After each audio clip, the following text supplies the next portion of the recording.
Mensaje de Año Nuevo 1994. Venerable Maestro Lakshmi.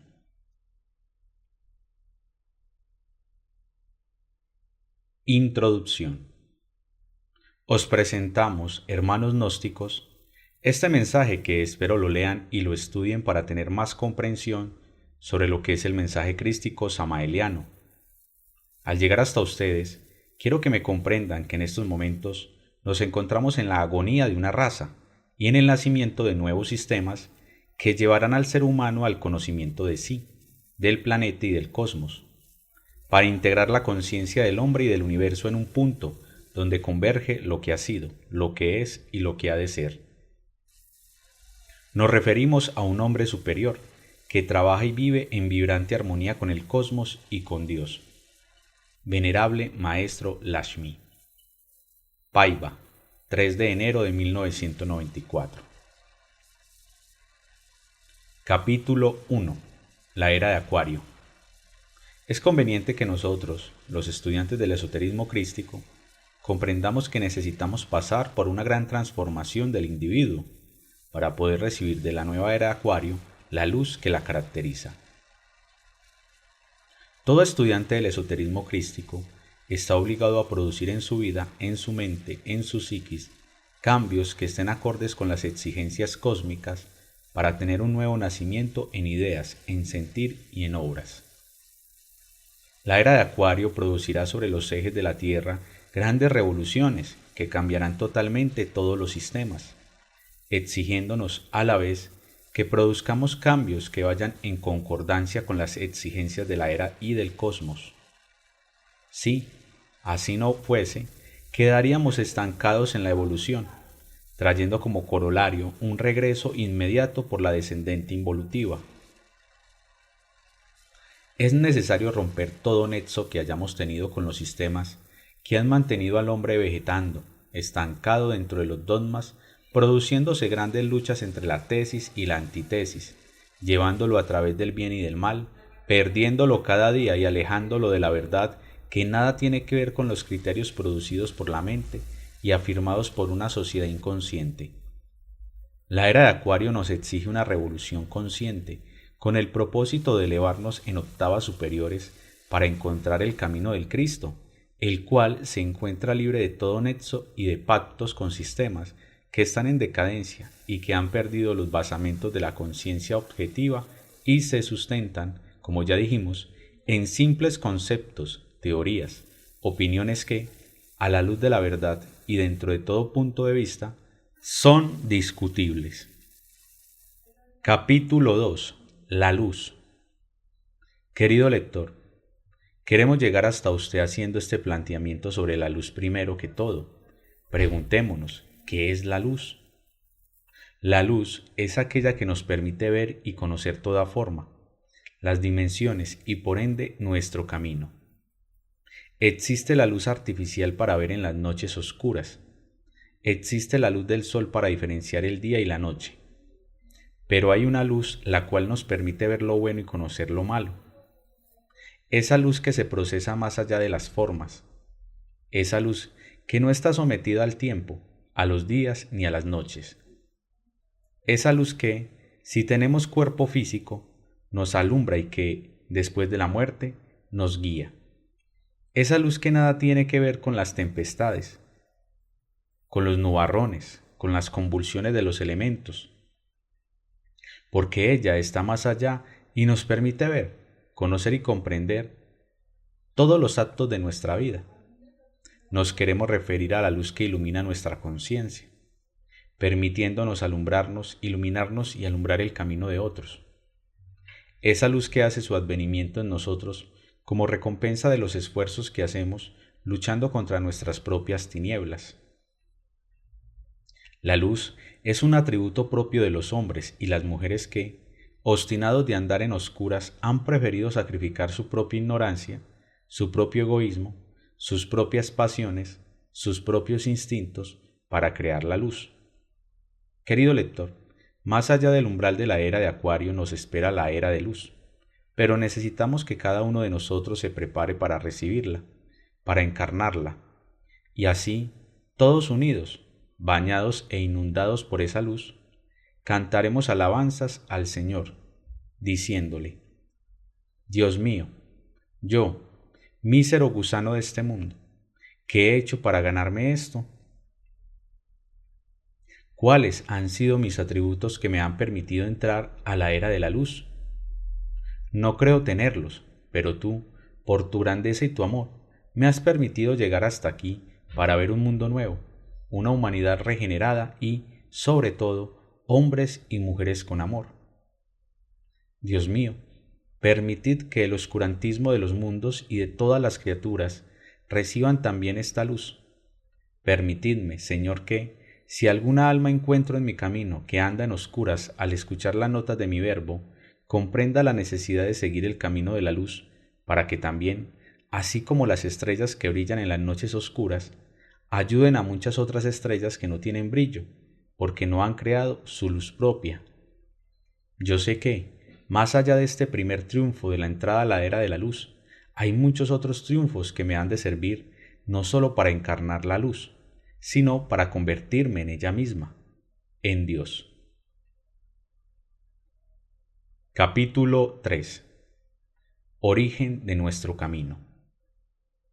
Hemos nacido en un hogar humilde, de un padre y una madre que hasta donde pudieron nos dieron abrigo, alimento y algo que para nosotros tuvo mucho valor: amor. Pero eso no duró mucho tiempo.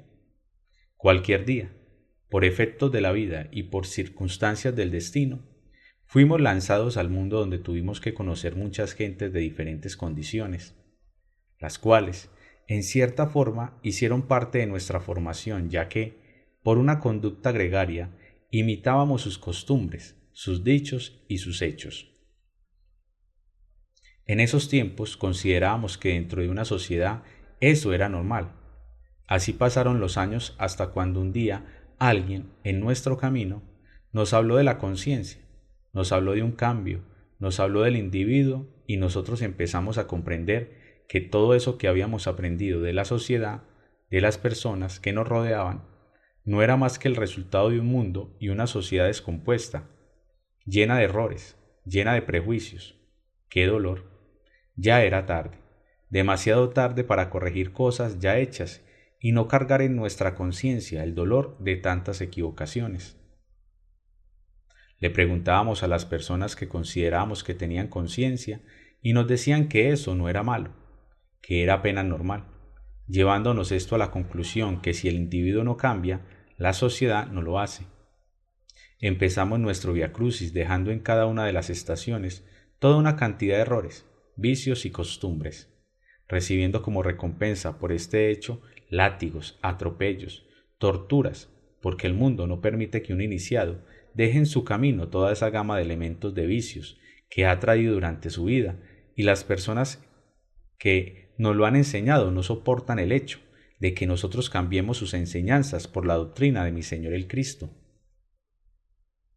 Así fue que en nuestro camino se fueron multiplicando las personas que nos azotaban hasta el punto que se sucedió el agotamiento físico, anímico y, como es apenas natural, viniera la primera caída, recordándonos este hecho a la primera bajada que el iniciado tiene que hacer a la novena esfera, para de allí levantarse victorioso, estableciéndose en sus cuerpos superiores, y con su conciencia en todos los planos de conciencia cósmica.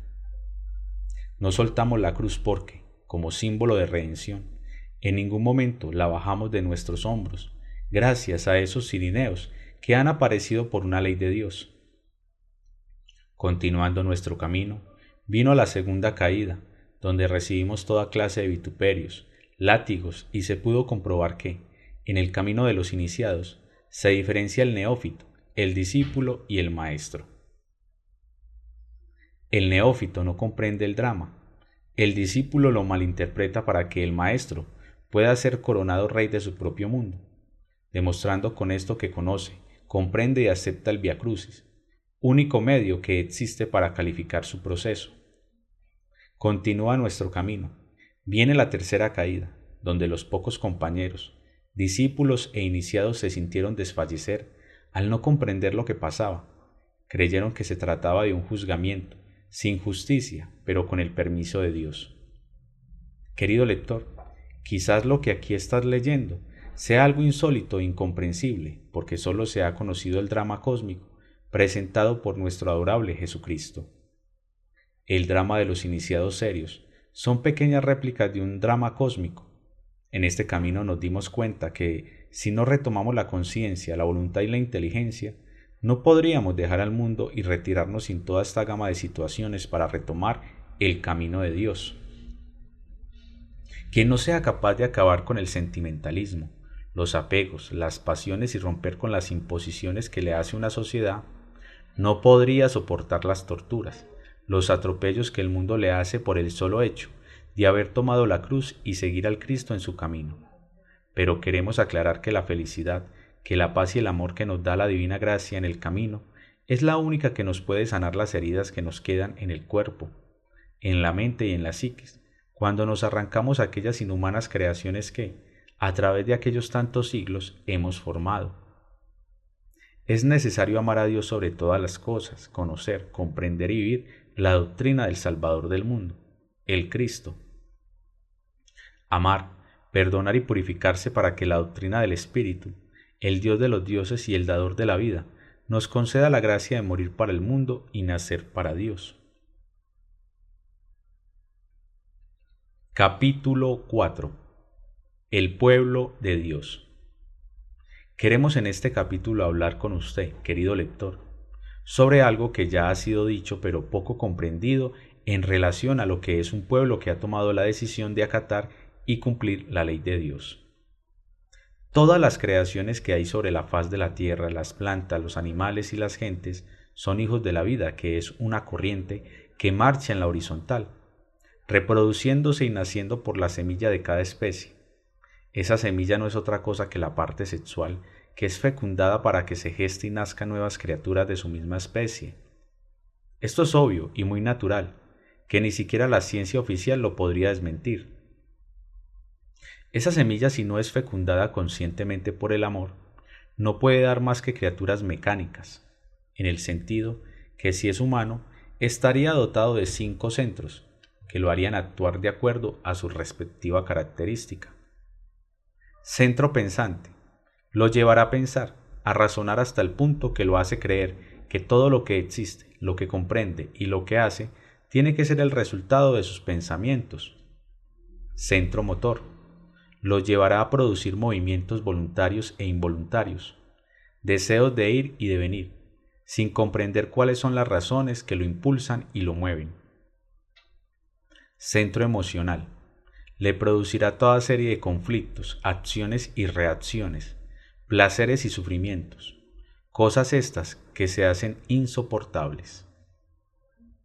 Centro instintivo, le presenta, de momento a momento, situaciones incomprensibles, las cuales una persona no sabe en qué momento hiere, ultraja y mata porque no puede tener control de estos infrahumanos impulsos.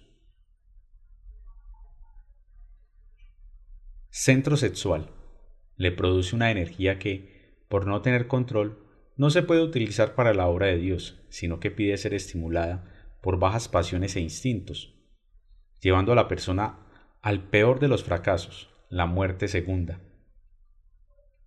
El Hijo de Dios debe prepararse para que, en lugar de una mente desequilibrada y loca, ejercite la inteligencia y la comprensión del ser para que, en su centro motor, nazca el equilibrio, el talento en el camino.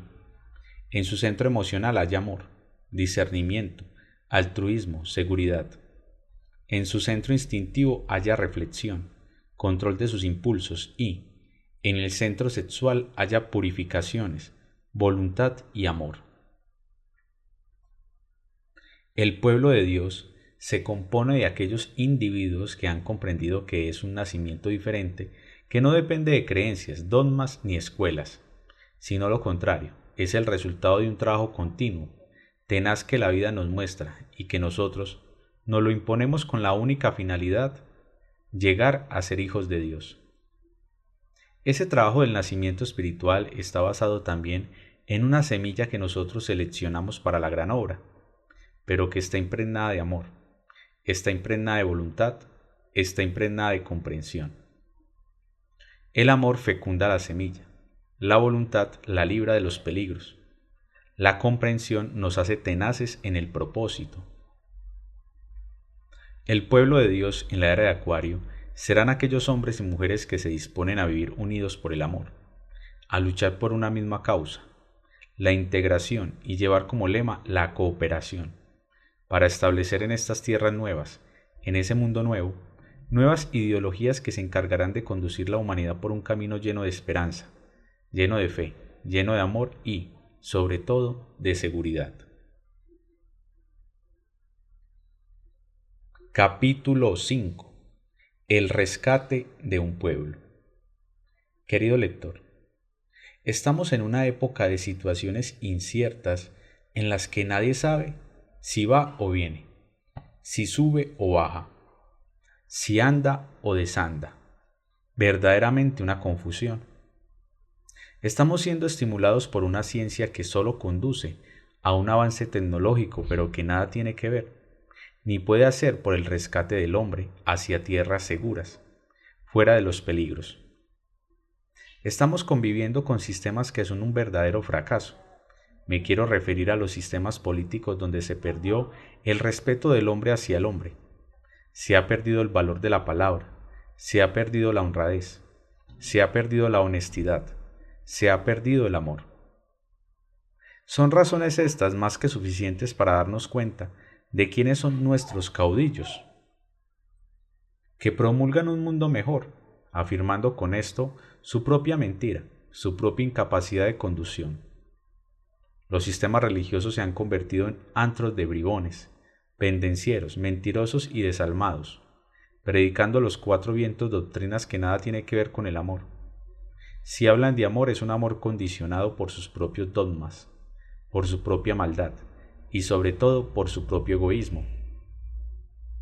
Los sistemas educativos que tenemos actualmente están condicionados por la mente de algunas personas llenas de dogmas, imponiendo doctrinas que se salen de la capacidad de captación de los educados, dañándoles con esto su sensibilidad psicológica y produciendo, desde su temprana edad, comportamientos que no se ajustan a las necesidades que la época nos exige para conservar la moral y la ética cristiana de nuestra juventud.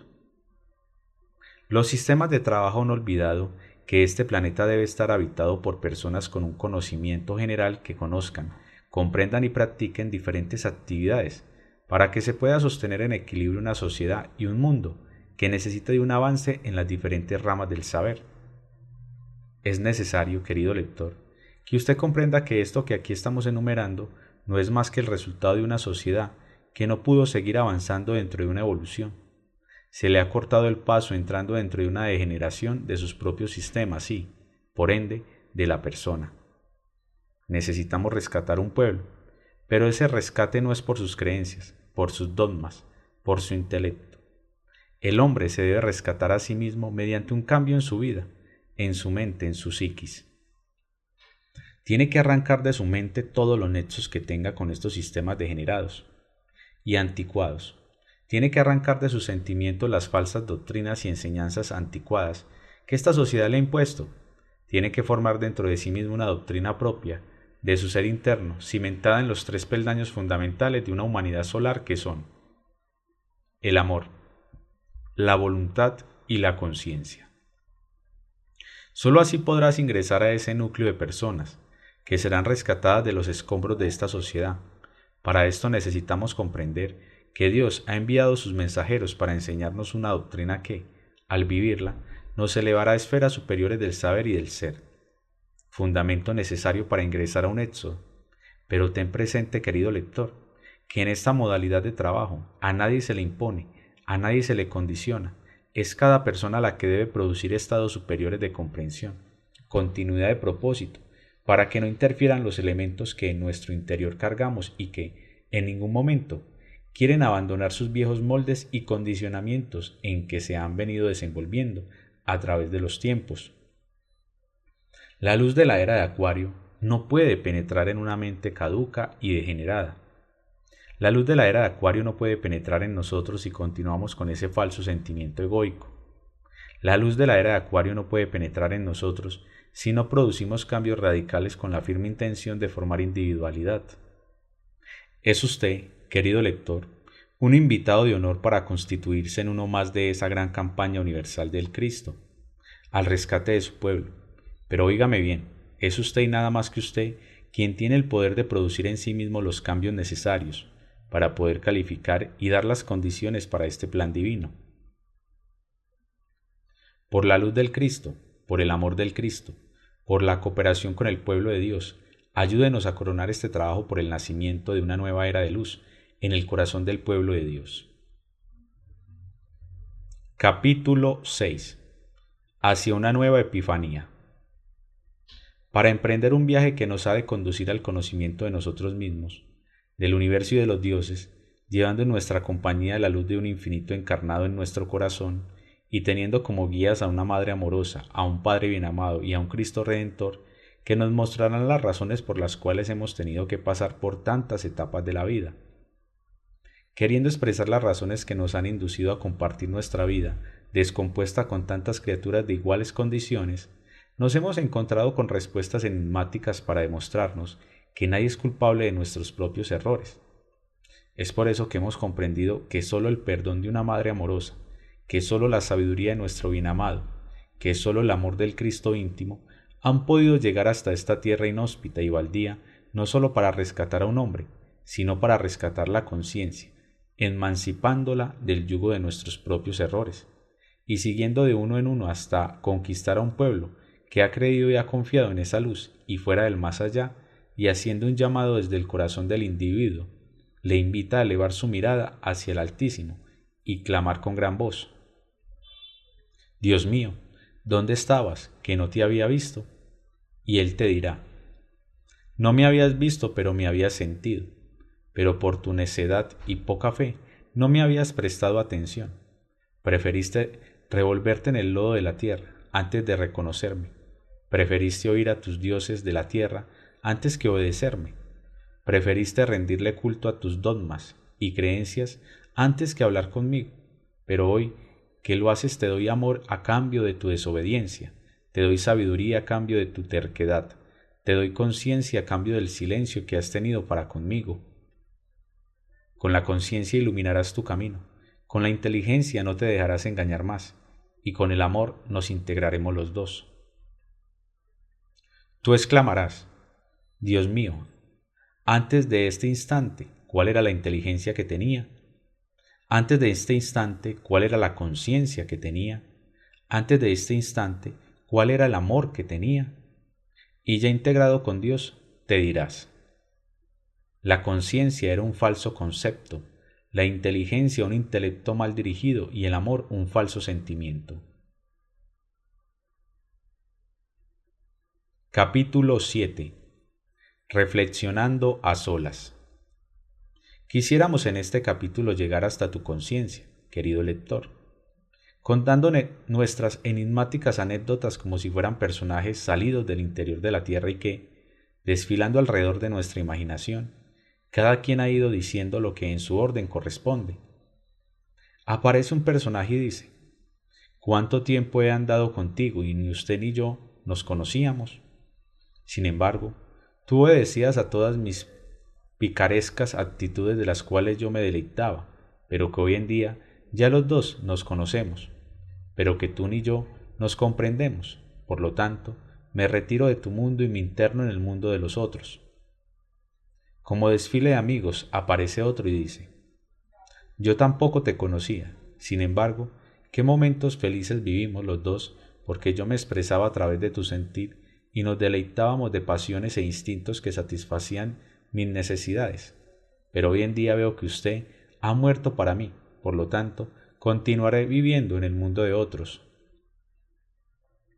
Aparece el siguiente personaje y dice: qué incomprensible es esto. Tú me servías y yo te servía. Vivíamos tan cerca y no nos conocíamos, momentos felices.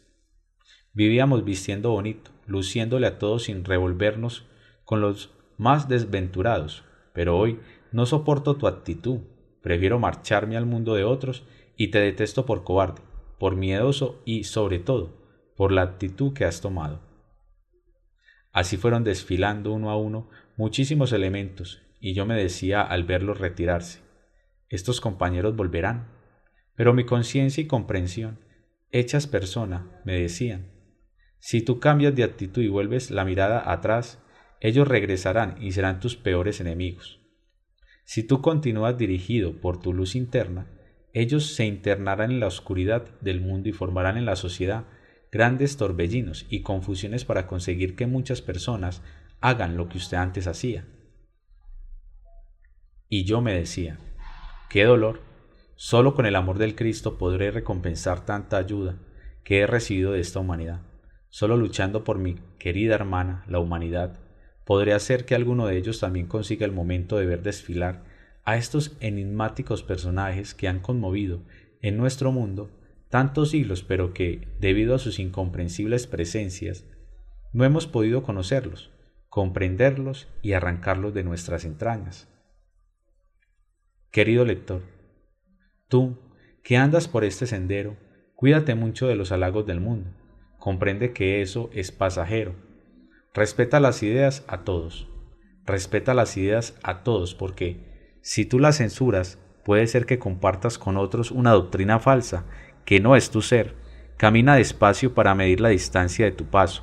Mira todo con serenidad para conocer la vida que allí existe. Pide a Dios por todos los que te rodean, pero no te hagas fiador.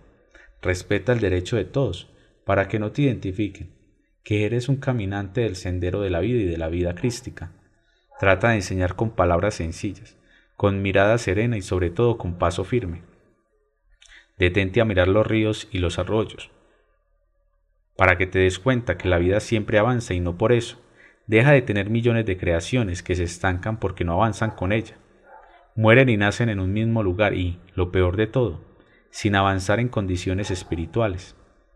Detente a mirar las estrellas que, aún muy lejanas, dejan de ver su luz. Dile a los hombres que encuentren el camino que tú los amas mucho porque son la imagen de tu Dios. Dile a las aves del campo que así como ellas también fuiste tú, que volabas por las alturas, que comías un fruto, que vivías feliz, que le cantabas al amanecer, que le orabas al anochecer, que fuiste. Dite a ti mismo, hoy, que la naturaleza me ha elegido rey.